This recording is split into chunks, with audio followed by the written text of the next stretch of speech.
Hi, good morning, good afternoon, good evening, everybody, wherever you're joining us from around the world, and those of you who are potentially going to watch this back later on. I'm here today with Benedicte Hagen Mjøs from uh, how do I put this? You're in the Nordics.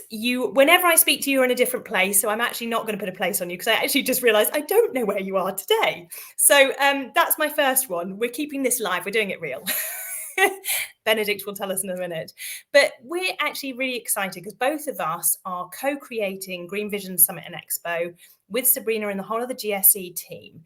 And I wanted to bring Benedicte on today to give you a bit of her ideas as to why she's doing this, why she's actually investing in this. Because Benedicte's got a really interesting background. She comes a bit like me from industry. She's got a long history as a leader in industry. And she's brought herself forward and is creating something quite different with the work that she's now doing. So she's similar to the kind of things that I do, but she's an international advisor, strategist, and leadership coach. And she's creating concepts such as I can't even say it, unanimity in business and leadership, and creating the path of hope. So she's actually trying to drive transformative change, scaling innovation, fostering collaboration, and trying to help leaders, companies, and governments worldwide to go on this change to a more sustainable future. So I think you can probably already understand why Benedicte and I get on quite well. This is going to be hopefully a fun conversation. Please feel free to comment. Please feel free to ask us something. But on that note, I'm going to actually let Benedicte give us a bit more of an intro to herself, because I always think it's nice to hear from the person as to actually who they are, because you actually get the heart of it. Well, thank you, Sarah, and thank you for inviting me to this conversation about the Green Vision and about what we're doing here. And as you said my name, so everyone knows my name. And I think it's always hard to describe what I'm doing because I'm doing a lot of things. It's a bit like being multi-passionate because it's so many things I care for. But to be very, very short, it's about people and about the earth and the planet. And it can be many things who are good for the people, good for the planet. But as you said, I'm working internationally. I'm mostly based in Norway, where I come from. And I do travel a lot, but I have a family and I like to be here in Norway, where I am now, as much as possible as well. So, but I very much enjoy having like the global community of people and doing change work for different kind of countries, different kind of companies.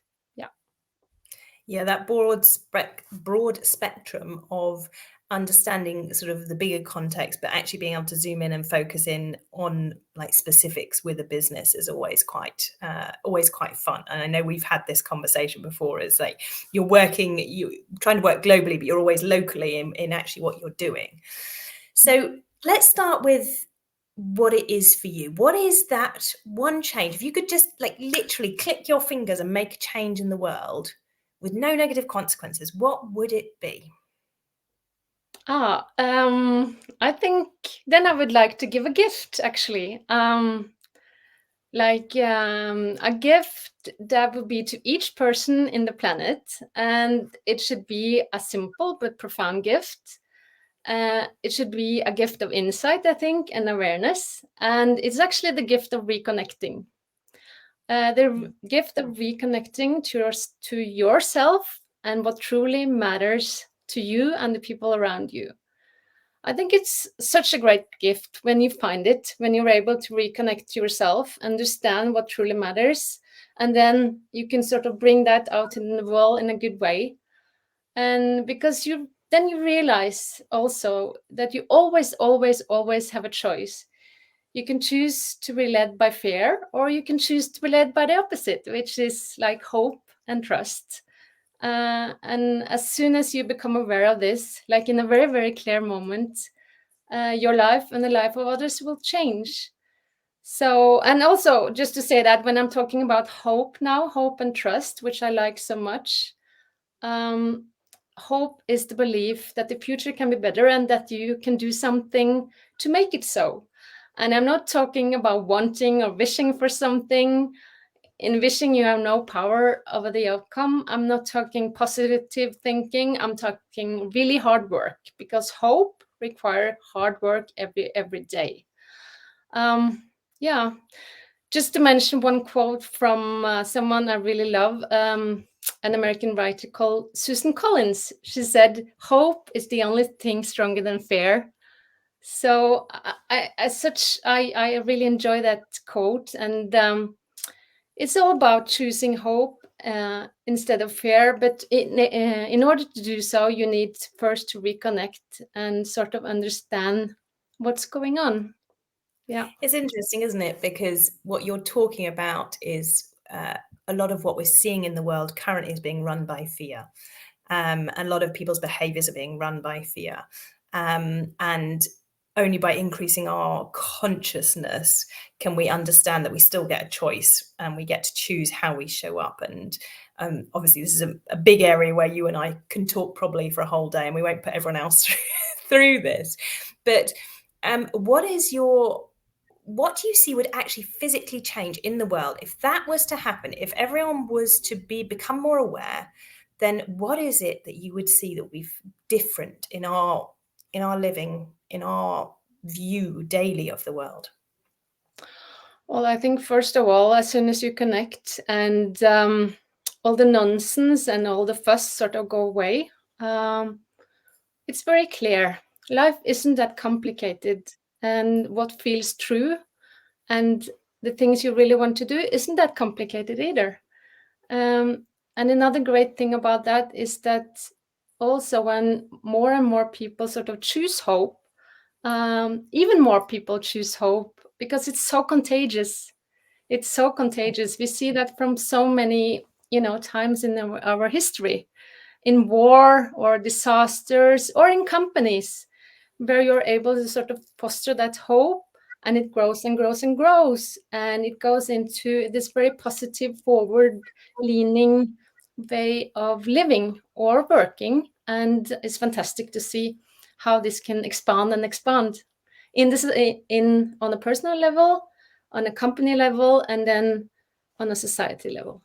Yeah. Yeah, totally. So this is, again, it's about the energy and following that energy. And once the energy turns and you're showing up with a different energy, it is infectious. We see this, and this is obviously why communities come together and how you actually find people who are resonating with what it is that you're talking about.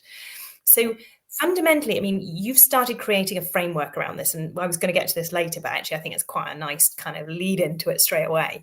What is the framework about? What is it you're trying to help people do? Well, we founded Path of Hope last year, actually. I've always been very interested in the concept of hope. Actually, I've been working also a lot earlier in my life, and also now I'm on the board of a big organization working on the mental health and also to prevent suicide. And from that work, we learned so much about how hope really is such a critical type of quality that we can train. Uh, and it was so fantastic working with people who had literally very, very little hope, and then being able to sort of train that capacity and increase hope in themselves, but also, with businesses. It's so fantastic. My background is from the industry, and very often I've been responsible for strategy, vice president strategy in different companies. And it's not difficult to make strategies, really good strategies, but it's really difficult to implement them and make them into something that really happens. And in that work, I actually realized afterwards that what we were doing was cultivating hope there as well. And by doing that, we open up for even more innovation and I would say a resilience as well. to be able to stand strong in what you have decided in a strategy, and then go for it and stay there, right? When So it's the bringing, going. no, Yeah. what I like about this is obviously it's about how you're engaging the people in what it is that you're trying to achieve, not just, for the goal, but actually for the journey of it as well. Yeah. Okay. Yeah. And when we founded the Path of Hope, we wanted to do retreats. So we took people to small islands or to places in nature where we sort of worked on nurturing hope. But now we're doing it in conferences, we're going around in companies. So it's a lot of places where we need to work on that capacity. Yeah. Yeah. So what are the changes that you see, just say if you're doing this with a group, what are the kind of outcomes? What's the feedback that you get at the end of these type of sessions? When we first started talking about hope, especially to corporates, it's easier on a society level, and in groups in the society. But as soon as we start talking to companies about this, they are a little bit like, it sounds a bit weak. It's almost like when we started working with culture and cultural development in companies many years back, it was, the fuzzy stuff that HR is working on and these things. And now everyone realized that building culture is hard work from everyone every day and needs to be in the practices of what we're doing every day. And that's the same with hope. So they realize that this is hard work, and it's so fantastic that we can measure the progress as well.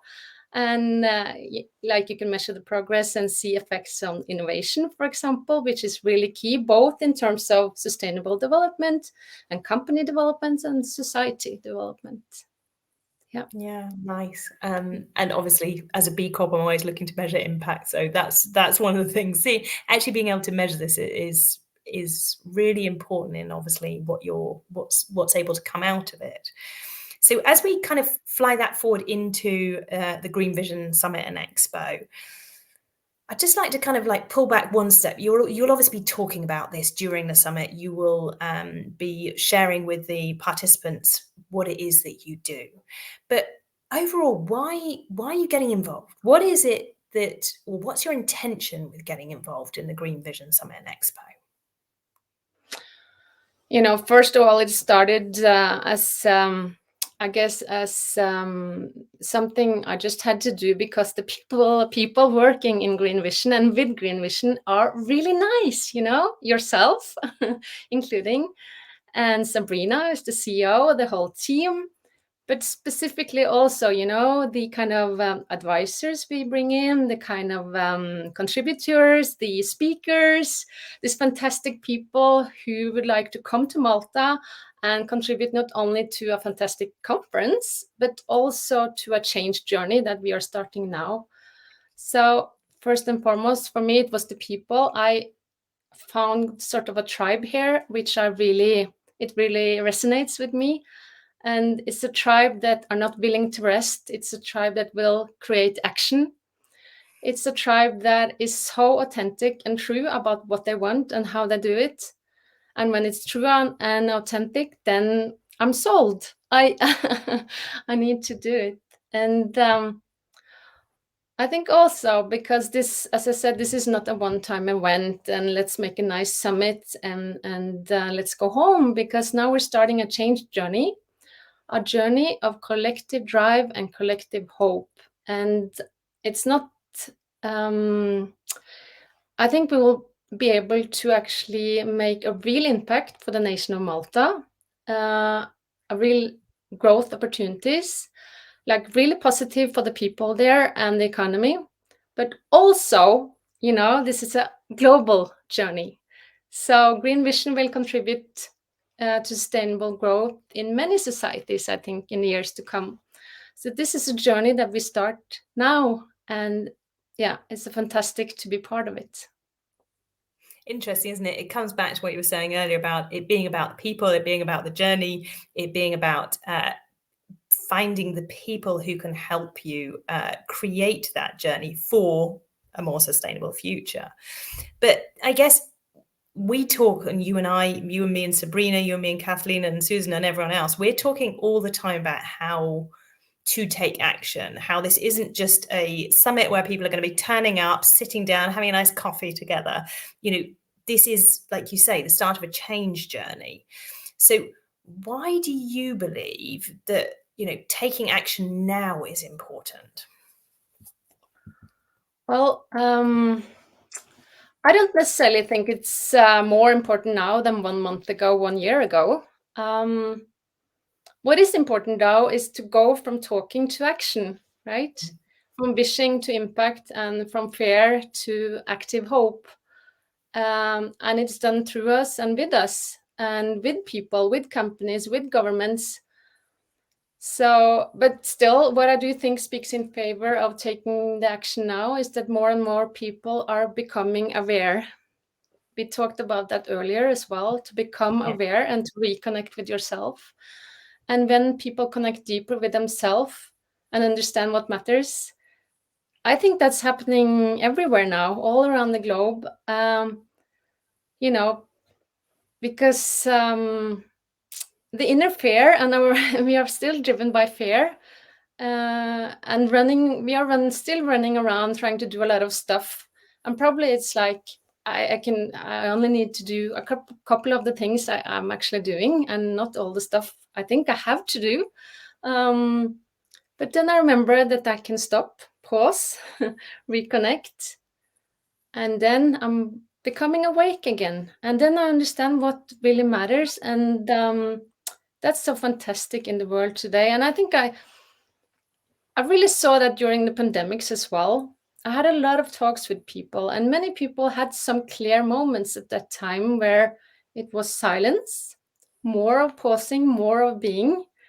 And many actions were agreed at that time, and people took a choice at that time to live different and to act different, right? To reconnect to their people, to themselves, to communities, and the truth of what matters became evident. And I think this is what we are trying to do in Green Vision as well, to show what is really true and what really matters. We're not going to talk about a lot of different stuff, but of the things that really matters, and sort of open the awareness, open the eyes of the people and ourselves. Yeah. Yes, and ourselves. I like that you put that on the end. We've got Sabrina in the chat talking about taking action and impact. Yes, we are, obviously, this is something that Kathleen's also commenting around these points. So these are other people who are co-creating this journey. Sabrina's obviously the one running it. She's the CEO of GSE. This whole point about taking action is something that we're all very passionate. Anyone who's involved with the Green Vision Summit and Expo is that we want to obviously not just be another talk shop. We want to be that space where we can help leaders take action. But we also, all of us believe, and I'd like your opinion on this, Benedicte, is this, why is it so important that we co-create with other change makers? Why we come together and collaborate and kind of get inspiration to be able to drive these kind of systemic changes? I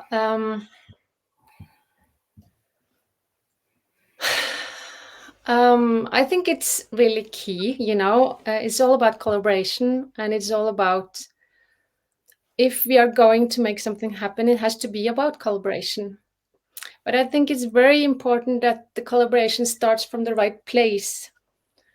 And I see that so much also in terms of how we're trying to make the green transition, to make the sustainable changes, that a lot of the communication is driven there also by fear.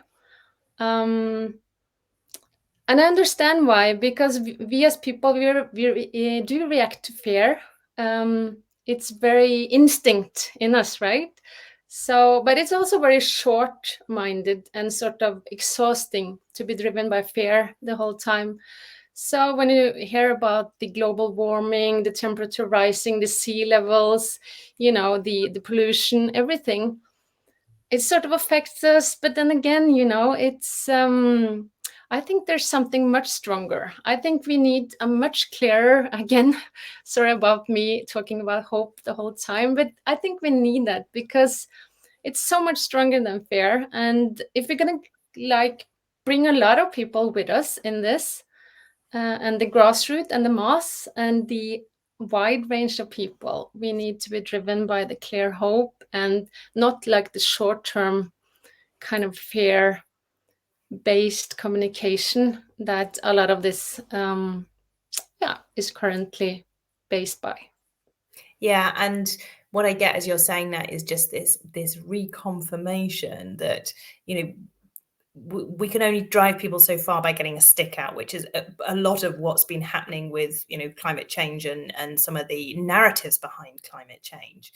And that's where we're all moving toward. We've got to show people a better future. We've got to be able to inspire each other. We've got to, like you say, give one another hope.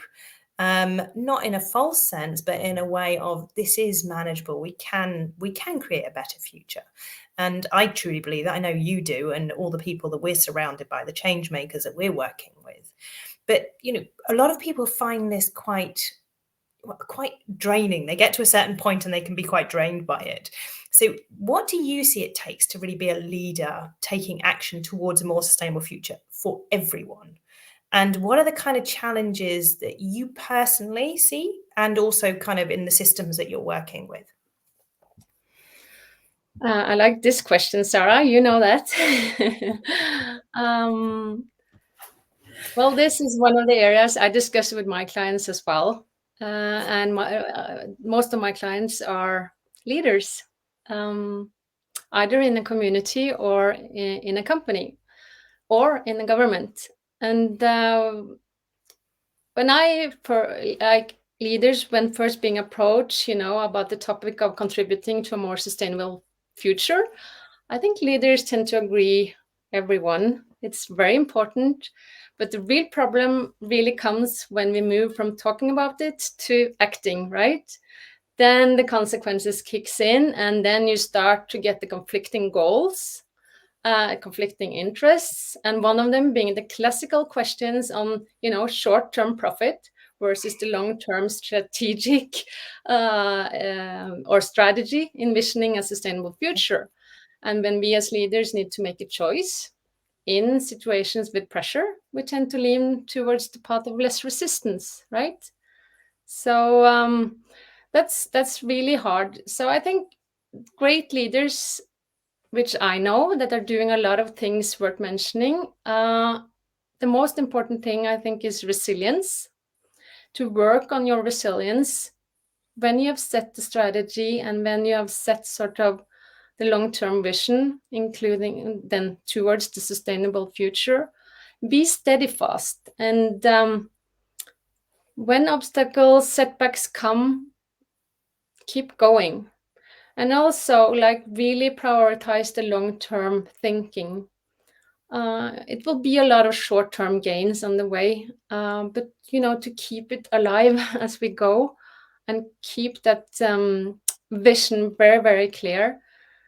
And and integrity, obviously. You need as leader to walk the talk, lead by example, adhere to the principles in all actions.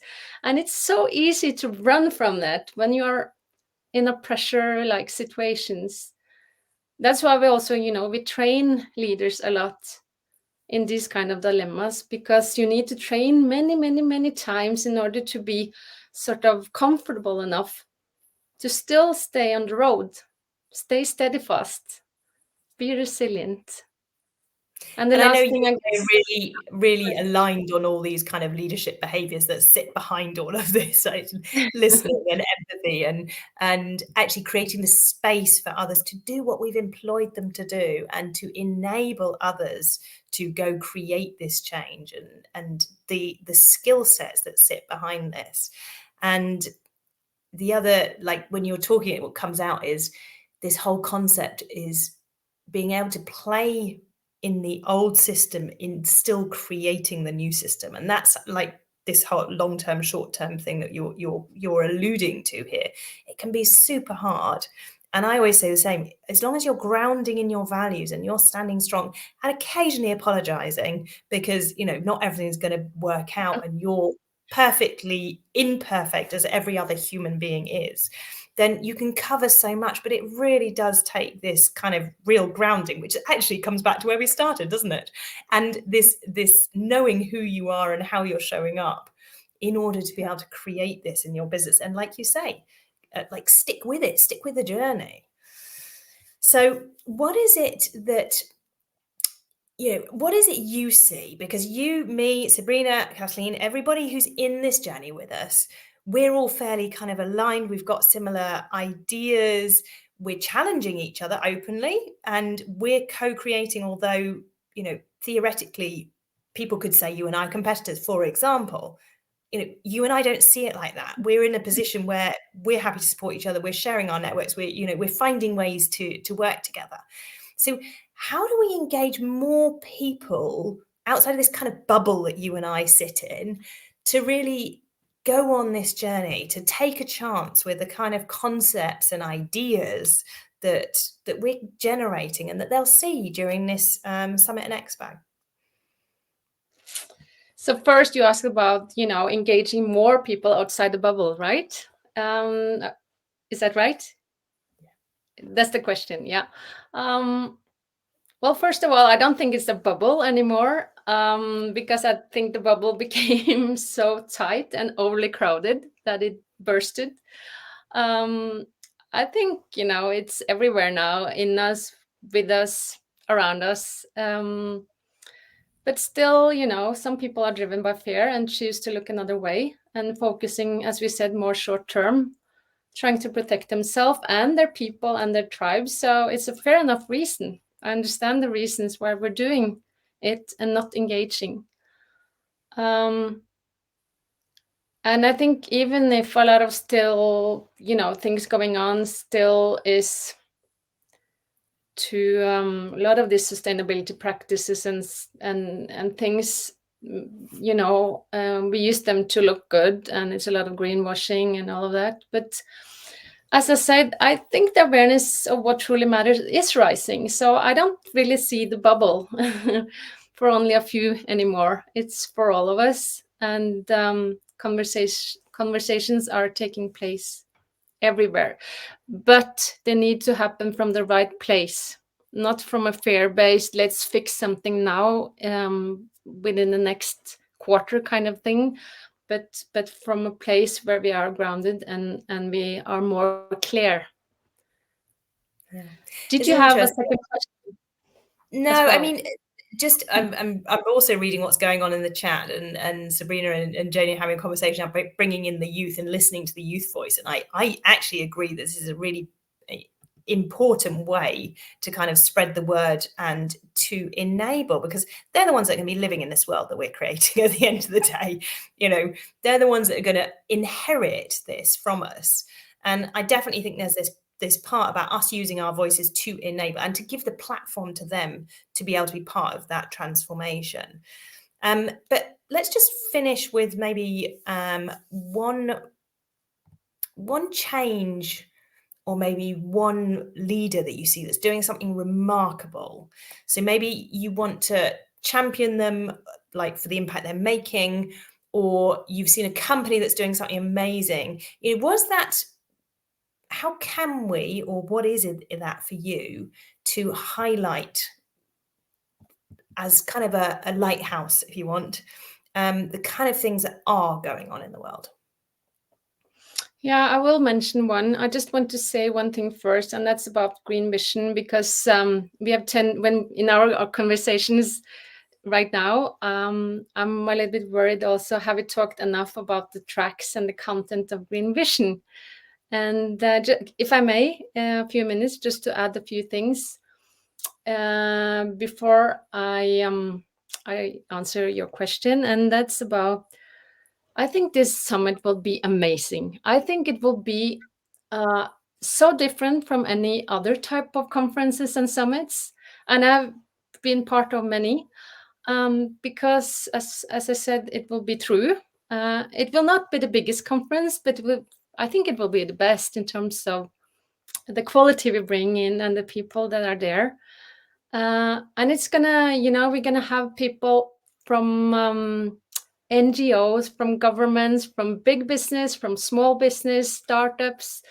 We're gonna go across all, and that's fantastic. That said, if there's one person who I really admire, that's a Norwegian person, believe it or not, and her name is Gunhild Stordalen. She is the founder and executive chair of EAT. EAT is a global platform of world-leading academic and research institutions, governments, businesses, foundations, nonprofit, and their vision is to have a fair and sustainable global food system for healthy people and planet, leaving no one behind. It's such a fantastic vision. They started back in 2011, I think, and are working every day so hard in order to fix sort of the global food system. And that is a challenging task, if you ask me. But what inspires me with her, Gunhild, is that her vision is so bold, it's courageous. She has an unwavering optimism and a will, and she wants to do no less than change the world. That's amazing for me. And I've never seen a person with more hope than her. She was also actually she was also actually in 2015 diagnosed with a life-threatening autoimmune disease and almost died. But luckily for us, the world, she came out well. And I think she said when she was sick, I thought I had so many years to make a difference in the world. And now I realize the urgency, the sort of the power of now. So that's amazing. And I think that's an inspiration for all of us. She's steadfast, she's long term, and she wants to make a difference, and she's doing it as easy as that and as difficult as that. Yeah. Amazing, cool. Please share this in the chat in all the channels so that people can go and actually have a look. We will also be sharing the link to GSE and to the Green Vision Summit and Expo. There are numerous tracks in terms of different content tracks, as Benedict just kind of rightly pointed out, and there is a lot of content in there, but again, everything is about taking action. So just to close, my final question for you is just which of those tracks are you most excited to experience?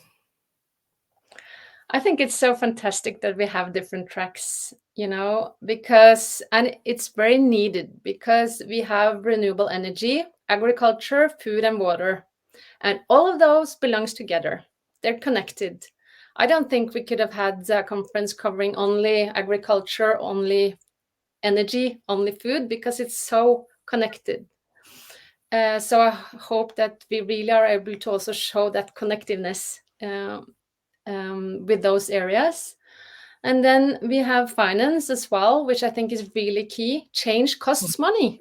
We know. Yeah. And follow even the before, money. Excuse me? I said follow the money.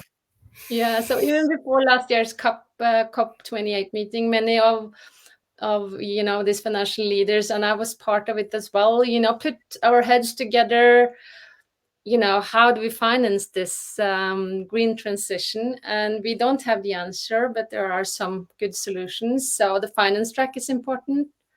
The sustainable tourism and travel is really, really key. And I'm looking so much forward to that one. And then I'm moderating the one that we call Humanity and Hope, which I obviously also think is important.